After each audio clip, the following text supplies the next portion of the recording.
Hello दोस्तों, मैं कुमुद। ज़्यादातर लोगों को याद होगा, जब हम स्कूल में थे तो मेडाइवल हिस्ट्री पढ़ रहे थे, तो उसमें एक क्वेश्चन आता था कि मोहम्मद बिन तुगलक को एक पागल सुल्तान कहा जाता है, क्यों?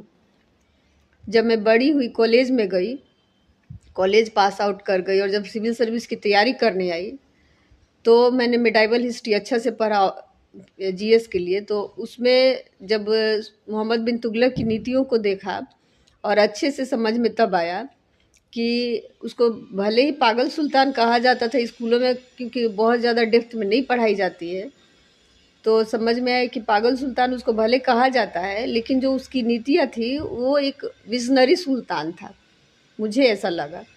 और बहुत सारे किताबों में ऐसा बताया गया, जैसे बहुत सारी चीज़ें उसको जो थी वो अपने समय से बहुत आगे का वो सोचता था।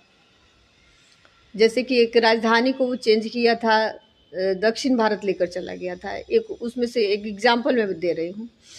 अभी दिल्ली की जो AQI है, कल न्यूज़ में दिखा रहा था कि कहीं 1000 तक चला गया है। अब जगह का नाम मुझे याद नहीं आ रहा है, लेकिन उस जगह का दिखा है कि 1000 तक AQI चला गया है। क्या 1000 AQI में इंसान जीने के लायक रह पाता है, या 500 AQI में ही इंसान जीने के लायक रह पाता है? एक बार वो जब सांस ले रहा है, इनहेल कर रहा है, तो एक्सपर्ट बता रहे थे कि 40 से 50 सिगरेट के बराबर धुआं उसके फेफड़ों में जा रहा है, उसके लंग्स में जा रहा है।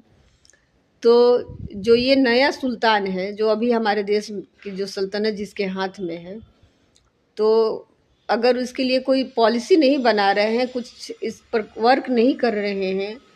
मैं सरकार की बात, केंद्र सरकार की बात इसलिए कर रही हूँ क्योंकि दिल्ली जो है वो राष्ट्रीय राजधानी क्षेत्र भी है। अब दिल्ली की जो हालात हो गए हैं, वो वहाँ के मुख्यमंत्री के बस के बाहर की बात हो गई है। तब केंद्र सरकार को ही एक्शन लेना पड़ेगा, और इसलिए बात कर रही हूँ कि केंद्र सरकार ही शायद कुछ नीतियाँ बनाए। अगर नीतियाँ नहीं बना रही हैं, तो क्या केंद्र सरकार राजधानी को स्थानांतरित करने के बारे में सोच रही है? राजधानी को दिल्ली से हटा के कहीं और ले जाने के बारे में सोच रही है? थैंक यू दोस्तों।